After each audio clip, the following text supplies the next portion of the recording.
Hi everyone, it's Sonia here. So first of all, as far as the presidential election goes, still seeing a lot of stuff saying that Trump is out of his mind, but really what he's doing is totally legitimate. He's put forth a number of lawsuits and he's getting a recount, or checking whether ballots came in by a certain date. They had found a few things, such as that there were dead people that had voted. There was a guy working at the polls who had taken a screenshot of the voters' names coming up by order of birth date, and they go back as far as 1900. Some people had gotten caught filling out ballots for seniors with dementia. And then there was the matter of the late ballots and whether they should be accepted. I mean, there have been a lot of things.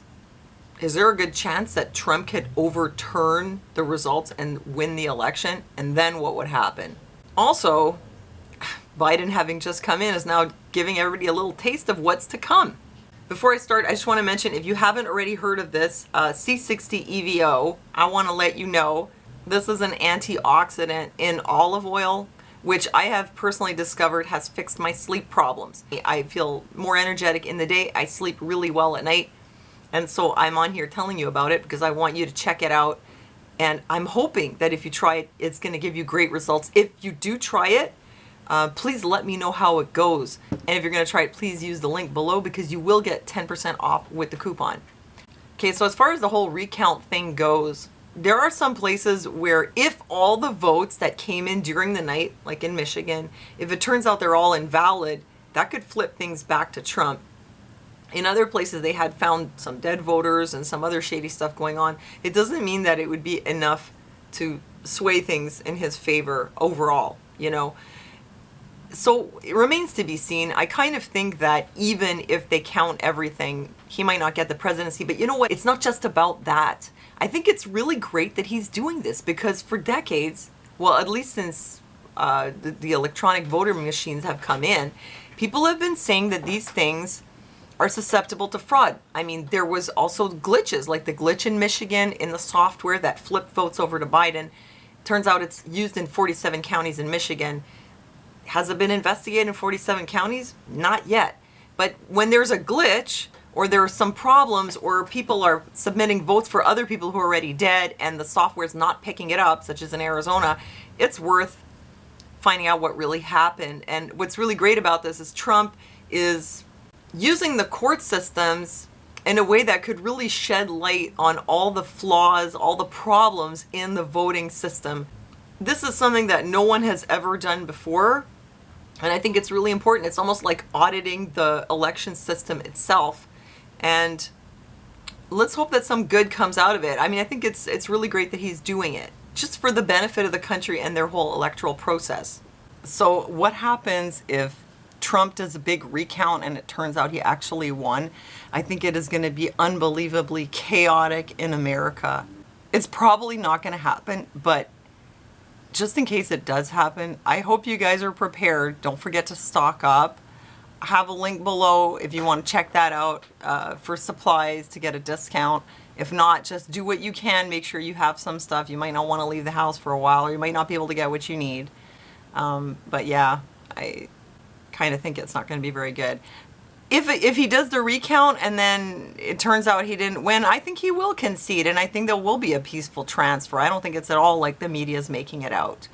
He wants to do this process. He's going to check, and if it's still that he didn't win, I'm pretty sure he's just going to leave. As far as Joe Biden goes, now that he's in office, already, yes, he's giving you a little taste of what is to come. Business Insider reports Biden's presidency could bring a smoother vaccine rollout and an overall decline in coronavirus cases. Now, here's the thing, though, about the vaccine. That was developed, funded, developed, and the military organized, sorry about the lighting, to strategically deliver it. That was all done under Trump. Now, Biden's going to come in and kind of pick up where Trump had already done all this work, and then kind of take credit for it. Oh, look, Biden comes in and like within 3 or 4 months, they've got the vaccine rolled out.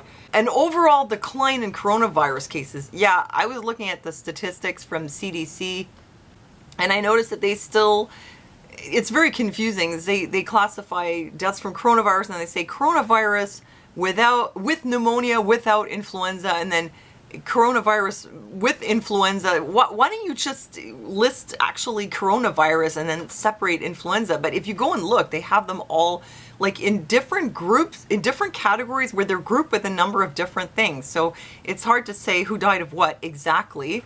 I mean, what was the definite cause of death? And then also they have all these ICD-10 listings, all these codes for all the many, many comorbid conditions people had, including accidents. There's a whole section for how many people died with coronavirus, but actually comorbidity was having recently had an accident or a poisoning. I don't know, it's very confusing. So it would be very easy to also then restructure that and make it tighter so that you actually have to die of COVID being the #1 cause of death. And then all of a sudden the number of deaths from COVID will probably go down.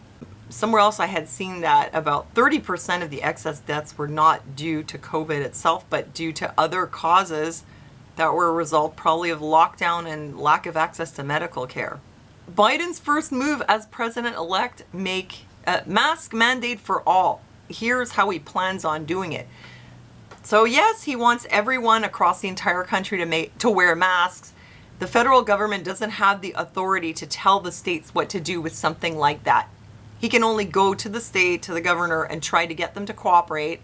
He can hang things over their heads, such as if you don't do this, you won't get a certain amount of funding. He said if the governors don't agree, he would go to the local level and try to get the mayors to mandate it. Stuff like that. I was thinking, what could they do if the states individually really resist, making mask mandates for all public places, maybe even outside? The federal government can do things like threaten to withhold funding, and theoretically they could also maybe close the borders of the state, which would be like catastrophic. I mean, that's just my thought, but they can do things like use pressure tactics. Jay Inslee says Biden will spur commitment from Americans to get them to start wearing masks at home and reconsider Thanksgiving plans. Wearing masks at home, who is actually going to do that? So you've got a president now who is trying to encourage people to wear face masks in their home. People already struggle with wearing them in public. The CDC had done a study some time ago that showed that the people who caught COVID and who didn't, they pretty much wore masks at the same rate. The people who got it, though, were more likely to be living with someone who had it. So, if you're in a house with someone who has it, if you're living with young children, they're pretty germy. They're going to put their germs all over. So I'm not sure what a mask is going to accomplish, but I'm pretty sure a lot of people aren't going to like that. And how are they going to enforce that? Let me tell you a little story. My massage therapist, Olga, was telling me she hires a cleaning company. It's usually 3 people, these Filipina girls. And they come and clean her house. And these girls told her that like the week before, they went to clean a house and the neighbors called the cops because they were 3. They didn't realize it, but they're only allowed to be 2. Their boss sent them to work as a team of 3. The neighbor called the police. They showed up. They took these girls down to the station and detained them and fined them each like $1,500. For what? For going to work like their boss had told them. And they were in the house alone, right? It was just the 3 of them and there's no one in the house. And for that, they fined them like an entire month's worth of salary. So that's where we're heading. It's this kind of like rat on your neighbors kind of state. So what are we going to do? Have people like looking in your windows to check if you're wearing your mask inside your house? Is that the kind of America you want to live in? Oh, our Prime Minister here and our Health Minister, Theresa Tam, are now recommending that we wear layered masks. I thought the masks were okay as they are, but apparently not. Their solution is to tell us to stuff paper towels and dry baby wipes inside the masks. How about Justin Trudeau and Theresa Tam stuff a paper towel and a baby wipe in their masks and then kiss my ass? Europe has gone back under lockdown, or at least parts of it. Anyhow, France is back under lockdown. Also Greece. And listen to this. In Greece now, if you want to leave your house, you have to text the government. You have to tell them your name, address, and where you're going and what for. or you have to fill out a paper and keep it on you. They can only go out for very, necessary things. Go to work, pick up your kids from school, grocery store, like just a very few things, medical appointments, and they have to have papers on them. It's weird because the WHO had said at this point they don't recommend lockdowns because of all the other negative effects of making poor people poorer, and how it's going to increase starvation and malnutrition, especially in children all over the world. And they're saying it's not a good thing to do as an end strategy. It's just something to do to regroup, and yet Europe is all locking down. It's been 9 months. Haven't they figured out a strategy yet? So why are they still doing this with papers and having to text your government before you leave the house? Imagine what that would feel like. Every time you want to go out, you have to text them. I was actually thinking the other day, is it going to get to the point where you have to carry some kind of thing on you and it pings everywhere you go, like, what your movements are? I mean, talk about a surveillance state.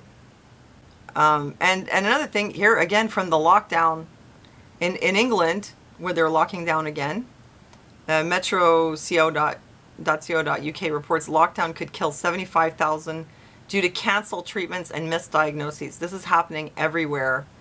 I had been looking around on YouTube, and I found that there are a lot of young people who are posting videos now about being diagnosed with cancer during the lockdown, and what they're saying is that it was very hard to get diagnosed. Like, there was this one girl, she had this cough that kept going.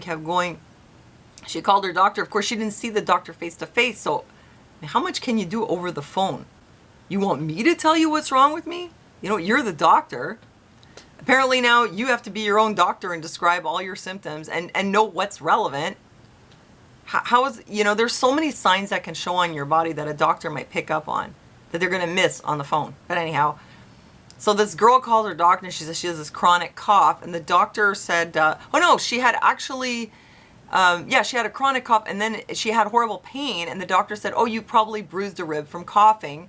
So she gave her some kind of medicine to help with, getting over that, whatever it was, like ibuprofen or something. A little while later, she calls up again and she says she has another pain in her chest, and the doctor's like, you probably bruised another rib. And she was going to just tell her, like, go take some more Advil or whatever, Tylenol. So the girl said, I'm not so worried about the bruised rib. I'm worried about why I've been coughing for 6 months. So she went into the office, and the doctor did give her a blood test and found something that looked like an infection, prescribed her antibiotics, sent her off. The girl called back. She was like, it's not helping. The antibiotics aren't working. And she was getting the runaround so much, she finally got fed up, went to the emergency, and they found out she had lymphoma. And I've heard a lot of stories like that of people having to really push hard to get a diagnosis. Well, what are we locking the healthcare system down for? I thought we were trying to save lives. This is an important initiative, and I encourage other governments to join in as well. We need to work together, and not just on vaccines. This pandemic has provided an opportunity for a reset. This is our chance to accelerate our pre-pandemic efforts to reimagine economic systems that actually address global challenges like extreme poverty, inequality, and climate change. Our government is committed to investing even more in the years to come. In addition, we will continue to advocate for extending the debt service suspension initiative. Building back better means getting support to the most vulnerable while maintaining our momentum on reaching the 2030 Agenda for Sustainable Development and the SDGs. Canada is here to listen and to help. Oh, by the way, if you're getting really fed up with your friends drinking the Kool-Aid, I have a nice meme for you on my Facebook, facebook.com/thetruthergirls. New pre-sweetened Kool-Aid. Isn't the reset great? Now we can save the environment by letting billions of people die from starvation and lack of access to medical care. Pretty much sums it up. Maybe they'll get it, maybe they won't. At least you tried. And another thing was with the seniors. Everybody's assuming that the seniors want to be locked up for their protection. But, it's been so many months. It's not like when it just started, they're like, okay, I got to stay in the house for a month. We're 9 months in now, and people are starting to realize this is probably going to go on for the foreseeable future. And I've seen seniors posting online, recording videos saying, I'm at the end of my life. I'm in my last years. I don't want you to tell me that I have to spend my last years as a prisoner inside my house. That's what they're saying. They're saying, I'm old anyway. I don't want to live like this. Residents have stated that contracting COVID-19 is not their biggest fear. We need to listen to them and respect their voices. Residents have not surrendered their rights to agency because they live in long-term care homes. So they live there, and so now they can make their own decisions. Solitary confinement when you're in your 80s, if you want to, go ahead. But why are they being told that they have to? They have no choice, It's terrible what's happening. The hidden COVID-19 health crisis, elderly people are dying from isolation. It's absolutely heartbreaking. I mean, you can't just live like that. It's like a really torturous situation to be in, to be cut off from everyone and to be so isolated. I'm actually glad that we moved my mother to where she is now, because in the other place she would have been isolated in her room and no visitors. Now they've changed it so you can have one visitor at a time, but she would have still been isolated in her room. But where she is now, they don't even try because they all have dementia. They all walk around all over, together. They're always together. So at least she's not isolated. And we do come and visit. And I'll tell you, even if she has dementia, she still knows. She knows what's going on. When I came in last time, she was crying. She was saying, where are the children? What happened to the children? And she was in tears, and she was talking to one of the orderlies. And I was so glad that I could come in there and say, they're all outside waiting for you. Because the kids, her grandkids, they were all outside. And she was so happy. So it's not like just because they have dementia that they're completely clueless and they have no need for their family and interaction, and it's okay to isolate them. It's like it's been imposed on the seniors, but a lot of them are not on board at this point. Oh yeah, back to the vaccine, the coronavirus vaccine. The state bar has passed mandatory COVID-19 vaccination recommendation, according to the New York Law Journal. Here, I'll read what it said. The New York State Bar Association on Saturday passed a resolution urging the state to consider making it mandatory for all New Yorkers to undergo COVID-19 vaccination when a vaccine becomes available, even if people object to it for religious, philosophical, or personal reasons. So the state hasn't made that decision, but the State Bar Association has. And from what I've heard, this pretty much applies to the whole country. So they're recommending that it be made mandatory with no exemptions except for medical. What happens if you don't take it then? I don't know. But I just thought I'd give you a heads up. And then, like Theresa Tam had said here, even with a vaccine, things would probably not go back to normal for 2 to 3 years. And when they say 2 to 3, that's supposed to reassure you, because if they told you the real number, you'd probably get really upset. So if they say 2 to 3 years, I think it's going to be a lot more than that. So this is where we're at. There's one more thing. You might have seen, it's a movie that someone had made, which was about a fictitious outbreak, basically, of like something like what we're having now, but a lot more deadly, and it's really intense police state. There's a preview up on YouTube. Anyhow, in the movie, I think it's COVID-21 or COVID-23, and it's all fiction, but it's like they're in extreme lockdown except for certain people who have bracelets that say that they're immune. And it's like everything is done through screens, and they can come to your house and drag you out and all that. But, it's pretty rare that a new virus comes up like this, right? I mean, the last time there was they had a pandemic in 1969, but it was like lots of people went to Woodstock, they didn't even notice. 1918 was a lot worse. Now and then it happens. This one, it's really not that deadly, so I wouldn't compare it to the 1918, but it spreads a lot. Anyhow, it doesn't happen that often.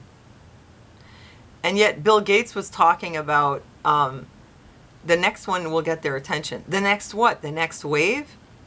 I mean, we've had lots of time to strategize. A number of people already have some immunity. What's going to happen with the next wave? Last time we were totally caught unawares. We had 250 people who already had it in Montreal before we even realized that they had brought it in. These were people who traveled. 250 people have brought it in traveling and spread it around before we even knew what was happening. that they were only traced much later. I mean, it was already like rampant before we even knew.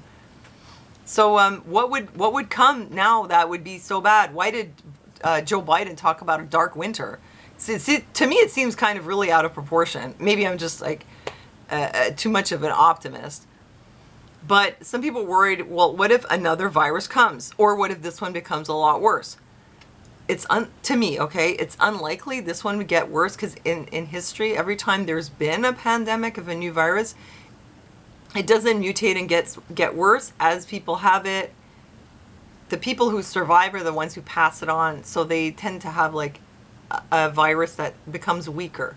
Because when it's too virulent, it just kills people off right away. It doesn't pass on as well, right? So usually it gets milder, less deadly, not more deadly. So why would it suddenly get more deadly? You know? Could it be coming from another source? And I was thinking, well, the whole world is practically locked down. How would a new virus pop up now? What would be the chances to have two back to back? You know, pretty unlikely. And how is it even going to spread when everything's locked down? And I saw this Denmark to kill up to 17 million minks after discovering mutated coronavirus. So, does that happen naturally? It's just like, I don't know. They said it could infect humans. Sad they had to kill all those minks. I mean, I don't know what is going on with that. Did they really have to kill them? Did any of that get out into the human population? Are they sure they got all the minks? So who knows? Maybe something could come up from another animal, and who knows how it got there, right? Anyway, I wanted to give you a little update on all these things that have been going on.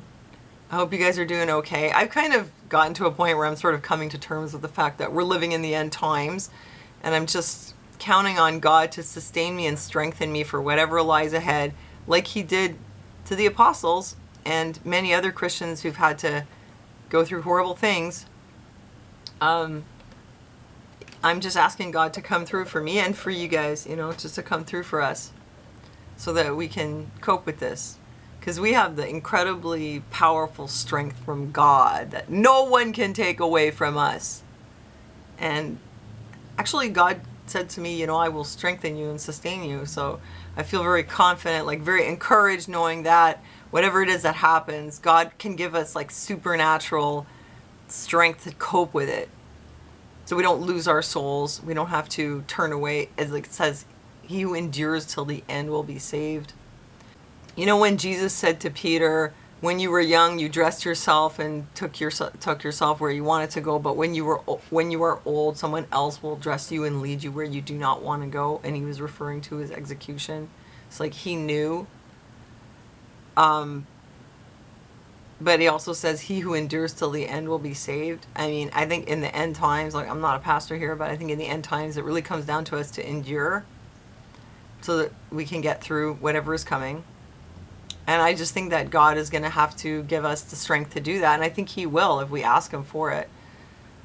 Anyhow, I am at that point where I'm like accepting that if it's revelation, then it's from God. I don't like what the governments are doing, but that's not from God. Like that's, you know, the world serves the devil, right? So they'll do all kinds of things and wreak all kinds of destruction. But it doesn't mean it's not part of God's plan and that God won't prevail in the end, because he will. Anyhow, we're living in certainly strange times. Thanks for joining me. I hope you found that interesting. Please check out the link. I want you to know about this because it's been so awesome for me. So check out the link below. Thanks for joining me in the chat. God bless you guys. Thanks for listening to me, and I'll see you next time.